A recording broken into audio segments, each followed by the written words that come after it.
Аха. Платформаға комиссия мүшесі өзінің жеке ЭЦК кілтімен кіреді. Ол үшін осы ЭЦК кілтпен кіруді таңдап, жеке ЭЦК кілтін таңдағаннан кейін парольді енгізіп, платформаға осылай кіреді. Және платформада осы жерде сол жағында үстінде меню бар. Осы менюға басқанда комиссия бөліміне өтеді.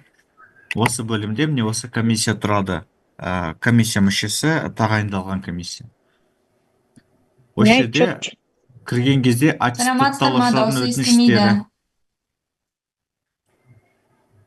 Осы разделға бөлімге кіргенде аттестаттаушылардың өтініштері деген бөлім болады. Осы жерде міне біздің педагогтың өтініш бергені көрініп тұр. Осы өтінішке басамыз. Өткен кезде осы жерде педагогтың толық портфолиосы шығып тұр. Және әрбір критерий бойынша бөлек кіріп, барлық деректерді сіздер комиссия мүшелері қарап шығады. Қарағаннан кейін сол ережеге сай келе ма, сай келмей ма, соны сіздер шешетін боласыздар.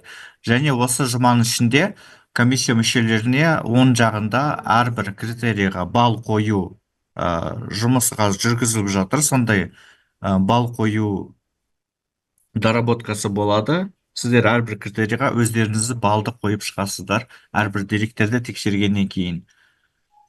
Барлық бөлімді тексергеннен кейін сіз осы педагогтың профилін тексере аласыздар. Осы профильге өткенде міне өтініш туралы ақпарат деген бөлім бар. Осы бөлімде сіз қай санаттан қай санатқа өтіп жатқанын көре аласыз. Эссені қарай аласыз. Және қай жерде жұмыс істеген, және осы жерде ПББ нәтижелері шығып тұр. Қанша балл жинағанын, ТЖК номері, сертификат номері және қай мамандықпен өтілген күні қай уақытқа дейін жарамды екен толық мәліметі бар. Енді портфолиоға өту қайтадан басқаннан кейін, осы жерде барлық портфолионы қарастырғаннан кейін сіздер шешім шығару деген батырманы басасыз. Егер ол ОЗП беріп, ОЗП-ны толық тіркелген жағдайда ғана. Шешім шығаруды басқаннан кейін, осы жерде бізде ережеге сай екі шешім бар. Сәйкес емес және сәйкес келеді. Сәйкес еместі таңдаған кезде санаттың сәйкес келмеу себебін таңдайсыздар. Мына жерде академиялық адалдықты бұзу немесе портфолио сай келмейді.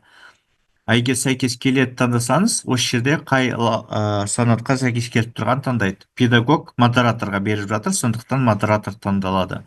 Мына жерде шешімнің негіздемесі. Осы жерде сіздер портфолионы қарастырған кезде кейбір критерийлердің деректері қатес, ережеге сай келмесе, соның барлығын бөлім-бөліммен жазып шығасыздар толық. Ережеге сай осындай критерий сай келмейді, өйткені ол жерде өткізілу деңгейі, например, облыстық болу керек, немесе республикалық болу керек деген сияқты осы толық мәліметті енгізесіздер. Ал егер сәйкес емес болса, одан мына жерде портфолио сәйкес келмейді, мына жерде педагог таңдалады. Тиісті санат педагог, сондықтан осы шешімнің негіздемесін дәл осылай жазып шығасыздар. Не себептен ол сай келмейді, қандай критерийлар орындалмаған, соның толық ережеге сай пункттарын белгілеп шығасыздар.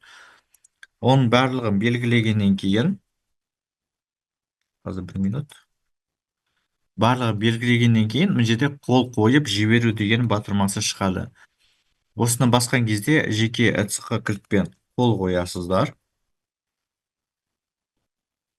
Қол қойғаннан кейін мына жерде шығып тұрады. Сіздің шешіміңіз төмендету.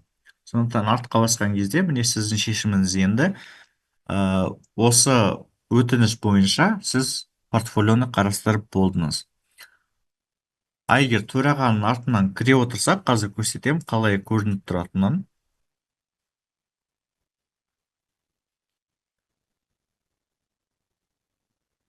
Төрағаның артынан дәл солай комиссия бөліміне кіреміз. Комиссия бөлімінде комиссияны таңдаймыз.